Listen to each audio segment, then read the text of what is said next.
जय हिंद बच्चों। मैं अमित कुमार अमित भौतिकी के यूट्यूब चैनल पर आपका स्वागत करता हूं। जैसा कि आप सभी लोग जान रहे हैं कि हम लोग नीट फिजिक्स 2025-26 के लिए अपने प्रिपरेशन को स्टार्ट कर चुके हैं और इस क्रम में जिस चैप्टर को हम लोग सबसे पहले सेलेक्ट किए हैं वह जो चैप्टर है उस चैप्टर को हम लोग बोल रहे हैं अध्याय 0 आधारभूत गणित तथा महत्वपूर्ण सूत्र। हम लोगों ने ऑलरेडी इस चैप्टर का पहला पार्ट देख लिया है। उस पार्ट में हम लोगों ने क्या डिस्कस किया था, तो उस पार्ट में हम लोगों ने घातांक के नियम तथा लघुगणक के नियम को डिस्कस किया था। ठीक है, और आज इस वीडियो में हम लोग जिस चीज को डिस्कस करने वाले हैं वो बीजगणित पर आधारित जितने भी सूत्र हैं, ठीक है, महत्वपूर्ण, उनको डिस्कस करने वाले हैं इस पार्ट 2 में। ठीक है, तो आइए शुरू करते हैं अपने इस लेक्चर। बच्चों देखो, सबसे पहला जो बीजगणित का सूत्र हमने लिया है वो क्या है, द्विघात समीकरण पर आधारित है। अगर कोई समीकरण ऐसा है जिसका घात अधिकतम 2 है, ठीक है, यानी x का घात अगर उसका अधिकतम 2 है, यहाँ पर देखिए यहाँ का घात कितना है, 2 है, यहाँ का घात कितना है, 1 है, यहाँ का घात x का कितना है, 0। तो ये सब सारी चीजें हमने घातांक के नियम में डिस्कस कर ली है। तो अब देखिए, अगर इस तरीके का कोई समीकरण है और वह किसके बराबर लिखा हुआ है, 0, तो इस समीकरण को बोलेंगे मानक द्विघात समीकरण।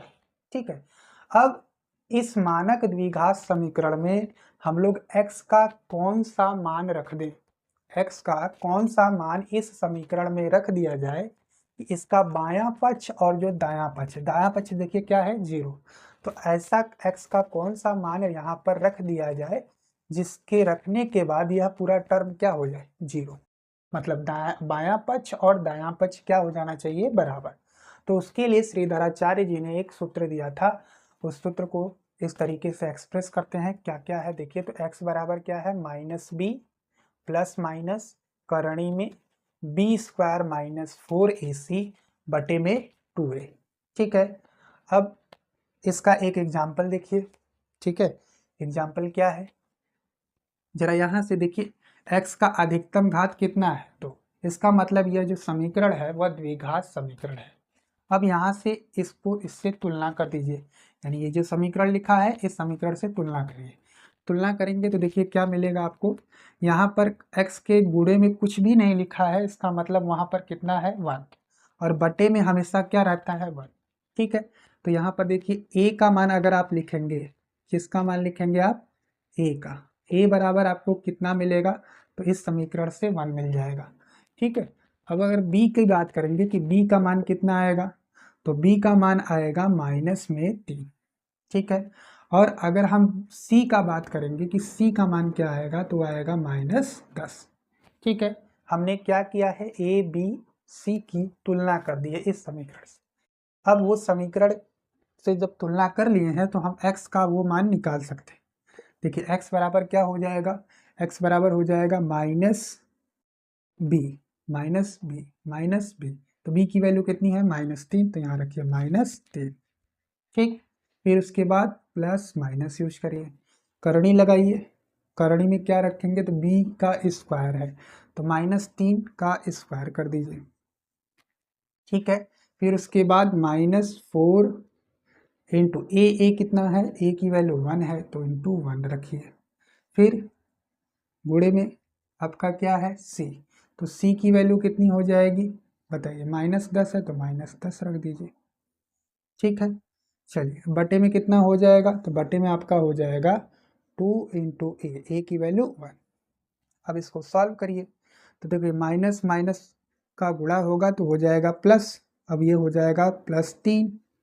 यहाँ पर बात करेंगे तो वही रखेंगे प्लस माइनस।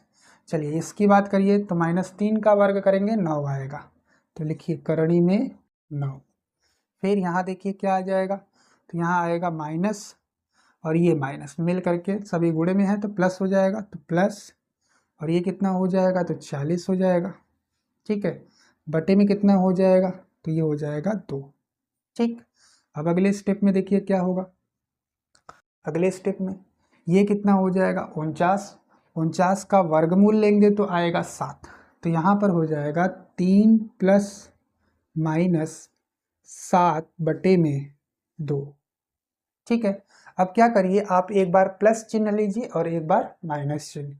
तो x के आपके दो मान मिल जाएंगे, कौन कौन से? तो x बराबर, जब आप प्लस वाला चिन्ह लेंगे तो 3+7, ठीक है। एक बार प्लस साइन लीजिए, 3+7/2, इसका मान आएगा आपका कितना? 7 और 3 कितना हो गया?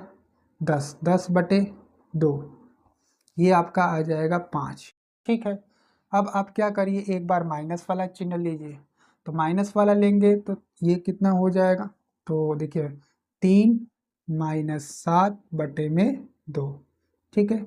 और इसकी वैल्यू कितनी होगी? तो ये आ जाएगा -4/2। इसको सॉल्व करेंगे तो ये आएगा -2, ठीक है। तो देखिए x के आपके दो मान मिल गए, कौन कौन से? तो देखिए x का एक मान मिला 5 और x का एक मान मिला -2। तो x के आपके दो मान हैं। अगर आप इसको इसमें रखेंगे, यानी एक बार 5 रखेंगे इस समीकरण में, तो यहाँ का जो बायां पक्ष है और यहाँ का जो दायां पक्ष है वो बराबर हो जाएगा। और इसी तरीके से -2 भी रखेंगे तो भी आएगा, ठीक है। तो ये रहा आपके लिए क्वेश्चन, आप इसको करेंगे, ठीक है। तो x का कौन कौन सा मान होगा, आप इसको ट्राई करके बताएंगे, ठीक। अब बच्चों हम लोग चलेंगे अपने अगले सूत्र की तरफ। अगला सूत्र हमारा क्या है? तो वो है द्विपद प्रमेय। देखिए क्या है, यदि n कोई धनात्मक, ऋणात्मक अथवा भिन्नात्मक संख्या है तो 1 + x के पावर n, 1 + x के पावर n का मान क्या होगा? तो होगा 1 + n × x अपॉन में फैक्टोरियल 1, ना फैक्टोरियल 1 बोलते हैं इसको, ठीक है। फिर +n n-1 x² फैक्टोरियल 2, ठीक है। +n n-1 n-2 x³ factorial 3, ठीक है। ऐसे ही आगे तक जोड़ते चले जाएंगे, ठीक। चलिए, अब जहाँ x क्या है, तो x का मान जो है 1 से छोटा होना चाहिए। x का मान क्या होना चाहिए? 1 से छोटा। अब ये फैक्टोरियल 1, फैक्टोरियल 2, फैक्टोरियल 3 क्या है? तो फैक्टोरियल 1 का मान होता है 1, ठीक है। मतलब फैक्टोरियल 1 की जगह आप सिंपल 1 लिख सकते हैं, कोई प्रॉब्लम नहीं।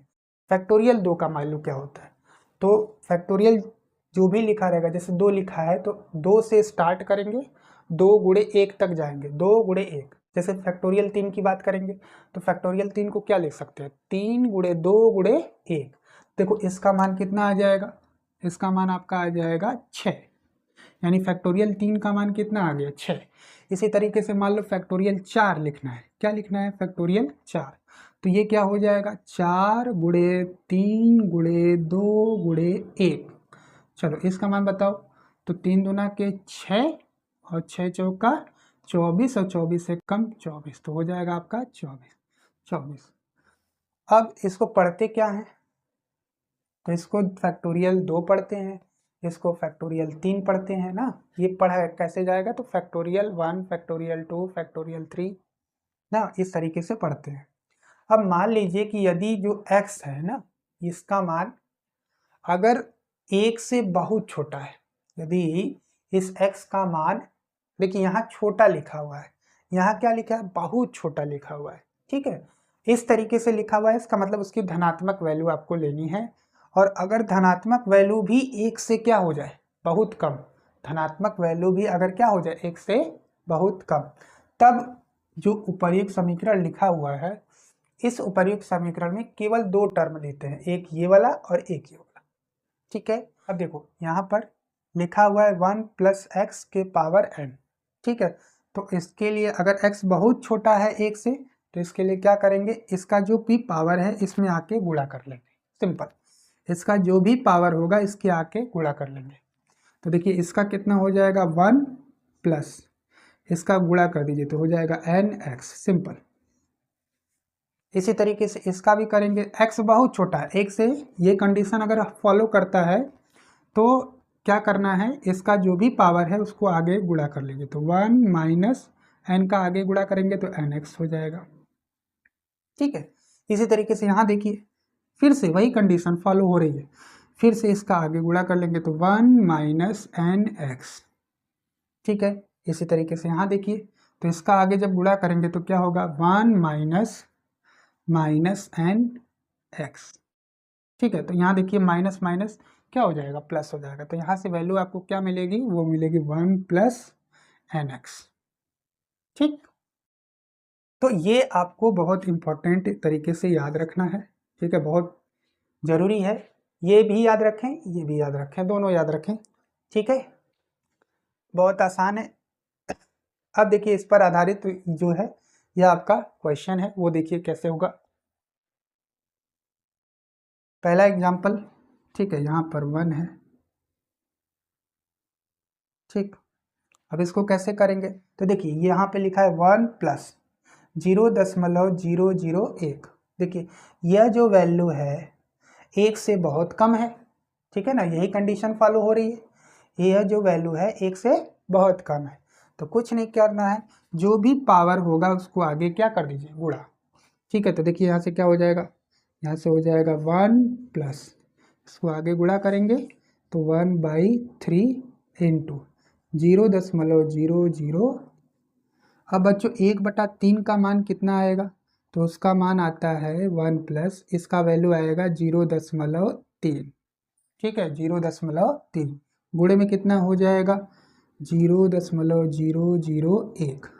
ठीक है, अब इसका गुणा करेंगे तो ये आएगा 1 प्लस, देखिए कितना हो जाएगा, तो 0.000 और 3। ठीक है, अब इसको लिख दीजिए, इसका आंसर हो जाएगा। इसको जोड़ेंगे तो ये हो जाएगा 1.0003। ये हुआ आपका आंसर। ठीक है, तो ये बाइनोमियल यानी द्विपद प्रमेय का उपयोग है। इस तरीके से आप कोई भी वैल्यू रहेगी, इसमें यही ध्यान देना है कि ये जो वैल्यू है x 1 से बहुत छोटा होना चाहिए, तब हम इन चारों में से कोई भी लगा सकते हैं, जैसा भी आपको उसमें दिया जाएगा क्वेश्चन में उसके अकॉर्डिंग। ठीक है, अब बच्चों ये आपका दूसरे टाइप का एग्जाम्पल है। देखिए इसको कैसे करेंगे, तो यहाँ पर g डैश है तो g ऐसे बाहर निकाल लिए। ठीक है, और यहाँ से हम क्या कर रहे हैं, आर ई है, बटे में क्या है, यहाँ से इस पूरे में से हम आर ई को कॉमन निकाल लेते हैं। तो यहाँ क्या बचता है, देखिए इस जगह से आर ई निकालेंगे तो बचेगा 1, और यहाँ पर आर ई है नहीं, तो हम क्या करेंगे, पलट के आर ई से भाग दे देंगे। ठीक है, ये इस तरीके से, और यहाँ पर कितना हो जाएगा, इसका पावर 2। ठीक, अब देखिए ये वाला आर ई और ये वाला आर ई क्या हो जाएगा, खत्म हो जाएगा। ठीक है, अब देखिए यहाँ पर एक चीज़ लिखा हुआ है, h जो है आर ई से बहुत छोटा है, तो अगर h/r करेंगे तो ये बहुत छोटी क्वांटिटी हो जाएगी। तो ये 1 और प्लस बहुत छोटी क्वांटिटी, देखिए यही कंडीशन फॉलो हो रहा है। ठीक है, यानी जो x है, x 1 से बहुत छोटा हो गया, यानी यह जो मान है वह 1 से बहुत छोटा है। हम लोग लिख सकते हैं g। ठीक है, अब देखिए यहाँ 1/में ये चीज़ हो गया है, तो इसको ऊपर ले जाएंगे, तो ऊपर ले जाएंगे तो 1 प्लस h/r के पावर, यहाँ पर कितना लिखा है, +2, ऊपर ले जाएंगे तो क्या हो जाएगा, -2। ठीक है, तो इसका हम लोग डिस्कस कर चुके हैं, तो ये हो जाएगा -2। ठीक है, अब देखिए किस फॉर्मेट का दिख रहा है, किस फॉर्मेट का दिख रहा है, देखिए इस फॉर्मेट का दिख रहा है।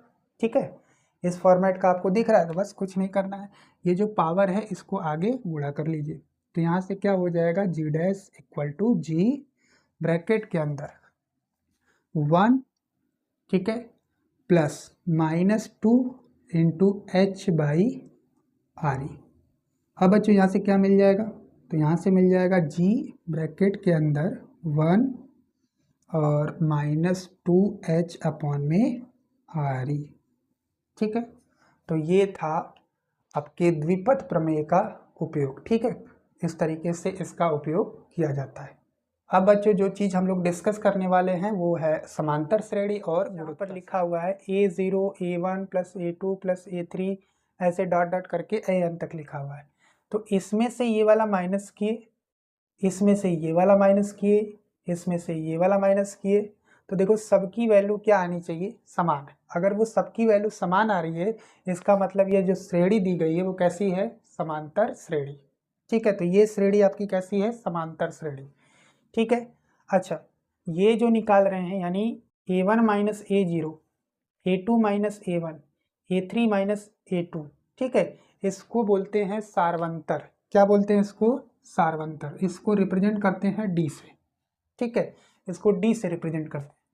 तो अगर ऐसी श्रेणी दी गई है और उस श्रेणी के n पदों का योग निकालना है, मतलब n पदों का मतलब मान लो 5 पद, 10 पद, 20 पद, इस तरीके से।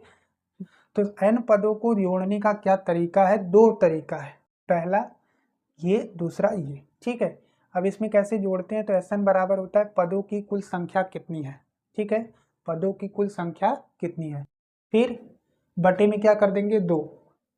प्रथम पद कितना है, प्रथम पद देख लीजिए, तो प्रथम पद यहाँ पर कितना है, a0, प्लस अंतिम पद कितना है, तो अंतिम पद है an, ठीक है। यही आपका फॉर्मूला है। और एक और फार्मूला है, तो एक फार्मूला ये है आपका, वो क्या है, n/2 यानी पदों की संख्या बटे में 2, फिर 2a0, a0 मतलब 2 इंटू प्रथम पद, प्लस पदों की संख्या में से एक माइनस कर दीजिए, और d क्या है, तो यही सारवंतर, ठीक है। ये आपका समांतर श्रेणी को जोड़ने का तरीका है, मतलब फॉर्मूला है, सूत्र है, ठीक है। अब देखिए यहाँ पर मान लीजिए nवां पद है, ठीक है, nवां पद यहाँ पर दिख रहा है an, यही वाला पद है nवां पद। तो nवां पद क्या होगा, ठीक है, उसका सूत्र क्या है, तो a0 plus n-1 into D, an is equal to a0 plus n-1 into D. सारी चीज़ों को आप जान चुके हैं। ये अंतिम पद है, ये प्रथम पद है, ये पदों की संख्या है, ये सारवंतर है, ठीक है। तो अब आओ एग्जाम्पल पर, यह आपका प्रथम पद है, ठीक है, और यह क्या है, अंतिम पद है। तो देखिए a0 पता हो गया, an पता हो गया, ठीक है। अब पदों की संख्या कितनी है, ये कैसे पता करें, तो इस फॉर्मूले में देखिए यहाँ पर आपको अंतिम पद पता है कितना है, 30। तो पहले n निकाल लेते हैं, कैसे निकालेंगे, an की वैल्यू देखिए यहाँ पर कितना दिया है, 30, ठीक है। an आपका है 30, a0 कितना है, तो a0 की वैल्यू है 2, सारवंतर कितना है, d, 4 में से माइनस करेंगे 2 तो आएगा 2, यानी d की वैल्यू कितनी है, 2। और तो हम लोग n निकाल सकते हैं यहाँ से, देखिए an की वैल्यू कितनी हो जाएगी, तो बहुत आसान है, तो 30, ठीक है, इज इक्वल टू a0 की वैल्यू कितनी है, 2 प्लस n-1, d की वैल्यू कितनी है, 2, रख दीजिए। अब इसको इधर ले आएंगे तो ये हो जाएगा 28, ठीक है, 28। अब बराबर क्या हो जाएगा, n-1, ठीक है, इंटू 2।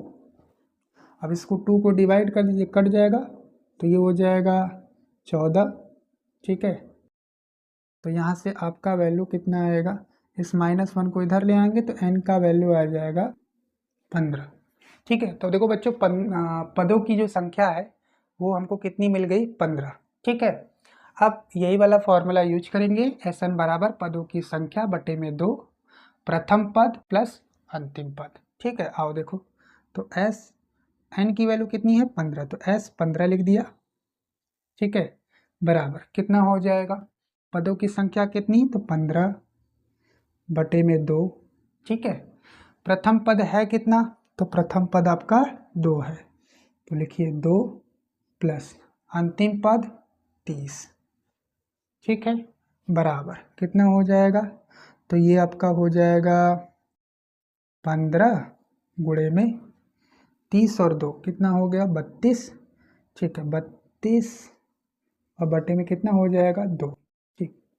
इसको सॉल्व कर दीजिए, तो आपका हो जाएगा 15 गुणे 16, तो ये कितना आ जाएगा, ये आपका आ जाएगा 16×5 80 का 0, और 16 एकम 16 और 8 24, ठीक है, 16×5 80, 16 एकम 16 24, ठीक है। तो ये आ गया इन पदों का योग, अब हम लोग चलते हैं गुणोत्तर श्रेणी की तरफ। ठीक है, गुणोत्तर श्रेणी का कैसे करेंगे आइए देखते हैं।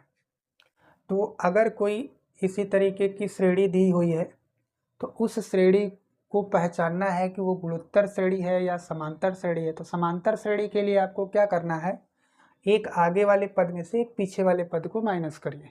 अगर वो ऐसा कर रहे हैं और वो लगातार बराबर आ रहा है तो इसका मतलब वो समांतर है। यहाँ पर गुणोत्तर श्रेणी में क्या करते हैं कि अगर हम a1 बटे a0 कर रहे हैं, a1 बटे a0, a2 बटे a1, a3 बटे a2 और सबकी वैल्यू एक फिक्स वैल्यू आ रही है, एक निश्चित मान आ रहा है, सबका मान एक ही आ रहा है, तो उसे बोलेंगे सार्व अनुपात। क्या बोलेंगे इसको, यानी जो r है उसको बोलेंगे सार्व अनुपात। ठीक है, तो ये पहचान लेंगे कि इस तरीके से कि हम पहले सार्व अनुपात निकाल लेंगे, अगर वो समान आ रहा है ठीक है तो वो क्या हो जाएगा आपका गुणोत्तर श्रेणी। अब इसमें 4 तरीके से जोड़ा जाता है।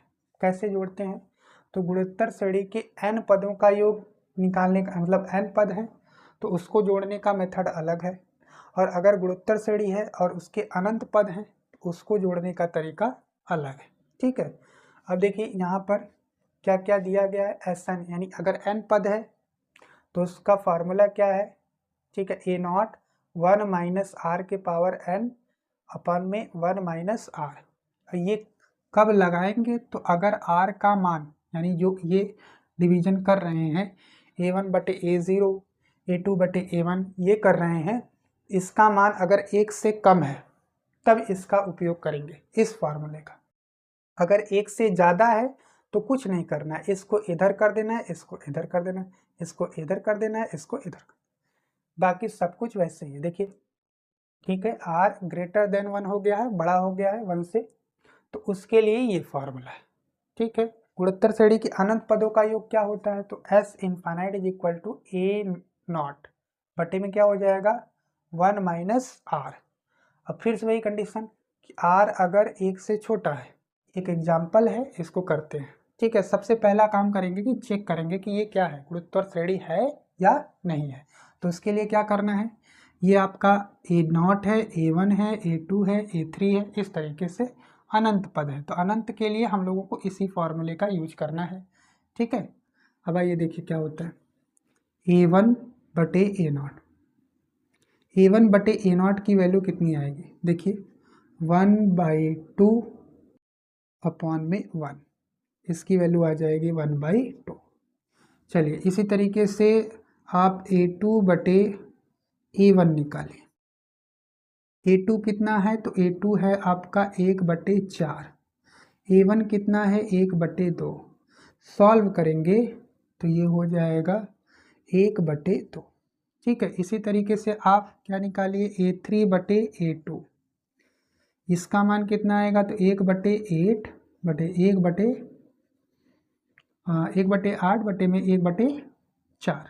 ठीक है, तो ये आपका आ जाएगा, तो ये भी आएगा 1/2। देखिए हर एक का मान कितना आ रहा है 1/2, यहाँ भी 1/2, यहाँ भी 1/2। इसका मतलब ये है ये कौन सी श्रेणी है, गुणोत्तर श्रेणी। अब हम लोगों को निकालना किसका है, तो देखिए यहाँ अनंत लिखा है, यानी अनंत पदों तक हमको इसको जोड़ना है। तो हमको कौन सा फार्मूला यूज करना है, ये वाला। आइए देखिए कैसे यूज करेंगे।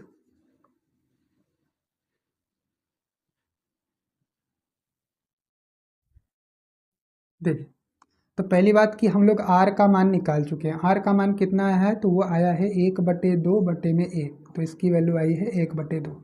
अब r को देखिए, r 1/2 है मतलब 1 से कम है, 1 से कम है मतलब यही वाला फॉर्मूला लगाना है, बहुत आसान है। तो अब लगा दीजिए s infinite is equal to कितना हो जाएगा a0 की वैल्यू कितनी है 1 बटे में 1 माइनस r की वैल्यू 1/2। चलिए इसको सॉल्व कर दीजिए,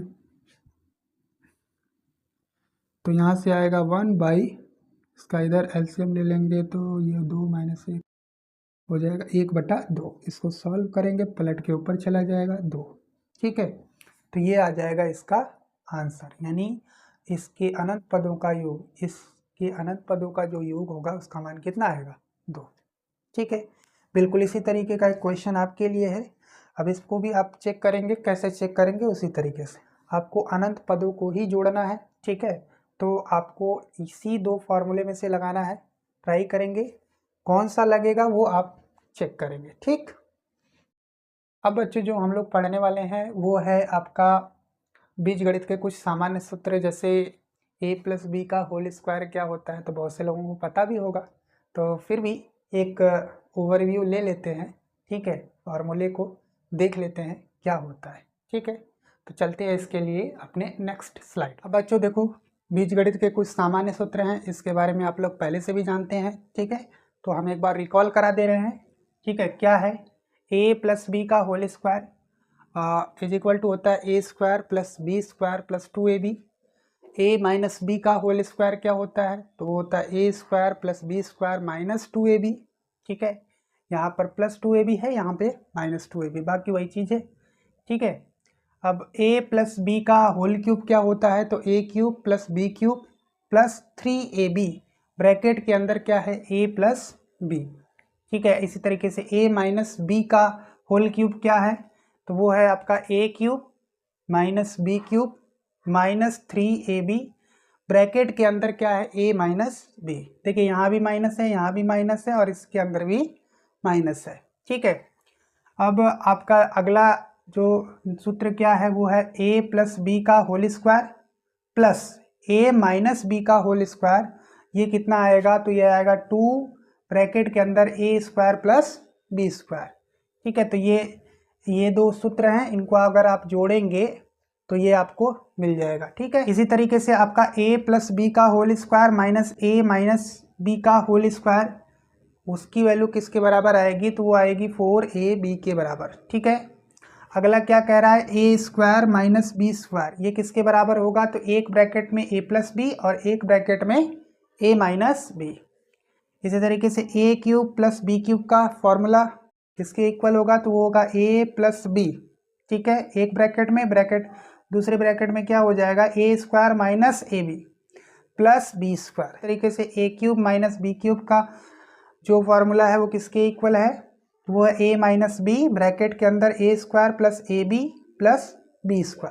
ठीक है, तो ये आपके बीजगणित के कुछ सामान्य सूत्र हैं, इसको आपको याद रखना चाहिए। ठीक है, कि यदि मान लीजिए एक L लंबाई का तार है और उसको x1 संबंधे x2 संबंधे x3 के अनुपात में काट दिया जाता है, तो पहले भाग, दूसरे भाग तथा तीसरे भाग की लंबाइयाँ क्या क्या होंगी, उसका सूत्र क्या होगा। ठीक है, तो उसके लिए देखिए सूत्र क्या है। अगर पहले भाग की बात करेंगे तो पहले भाग में देखिए कितना अनुपात है, x1 है, तो यहाँ लिखिए x1। कुल लंबाई कितनी है, l, तो लिखिए l। बटे में आपको लिखना है ये प्लस ये, मतलब x1 + x2 + x3। ठीक है, ये आपके पहले भाग की लंबाई आ गई। अब इसी तरीके से आप दूसरे भाग की लंबाई भी निकाल सकते हैं। दूसरे भाग की लंबाई क्या होगी, तो देखिए क्या लिखिए, जो अनुपात में दूसरा भाग का ये अनुपात है, तो x2 लिखिए। कुल कितना लंबाई है, तो l लिखिए, बटे में क्या कर दीजिए, इन सब का योग, यानी x1 + x2 + x3। ठीक है, इसी तरीके से आप तीसरे भाग की भी लंबाई निकाल सकते हैं। तो तीसरे भाग के अनुपात कितना है, तो x3 है, तो लिखिए x3 इंटू कुल लंबाई कितनी है, कुल लंबाई है l, तो लिखिए l, बटे में क्या हो जाएगा, तो बताइए सबका योग, तो ये हो जाएगा x1 + x2 + x3। ठीक, अब आइए इसका एग्जाम्पल देखते हैं। एग्जाम्पल है क्या, 12 किलोग्राम का एक द्रव्यमान विस्फोट के बाद एक संबंधित 2 संबंधित 3 के अनुपात में टूट जाता है, तो प्रत्येक भाग का द्रव्यमान होगा। ठीक है, यानी 12 किलो का एक द्रव्यमान है, वह विस्फोट के बाद एक संबंधित 2 संबंधित 3 के अनुपात में टूट जाता है, तो प्रत्येक भाग का द्रव्यमान क्या होगा, उसको देखिए। अगर पहला भाग ले रहे हैं तो पहला भाग देखिए यहाँ पर अनुपात में कितना है, 1, तो लिखिए 1, गुणे में कुल द्रव्यमान कितना है, 12 kg लिखिए, बटे में इन सब को क्या कर दीजिए, जोड़ दीजिए, 1 + 2 + 3 कितना हो गया, तो 1 + 2 + 3। ठीक है, ये कितना आ जाएगा, तो देखिए ये 12 एक कम 12 kg बटे में कितना, और ये हो जाएगा आपका 6, ठीक है, तो ये आपका आ जाएगा 2 kg। ठीक है, तो पहले भाग का जो द्रव्यमान है वो कितना है, 2 kg। इसी तरीके से दूसरे भाग का द्रव्यमान निकाल सकते हैं। दूसरे भाग का द्रव्यमान कितने अनुपात में है, 2 के, तो 2 गुणे कुल द्रव्यमान कितना 12 kg बटे में कुल कितना है, इस अनुपात को जोड़ दीजिए, तो 1 + 2 + 3 बराबर कितना हो जाएगा, तो ये देखिए 12 दूना 24 किलोग्राम हो जाएगा बटे में 6, भाग देंगे 6 चौका 24, 4 किलोग्राम हो जाएगा।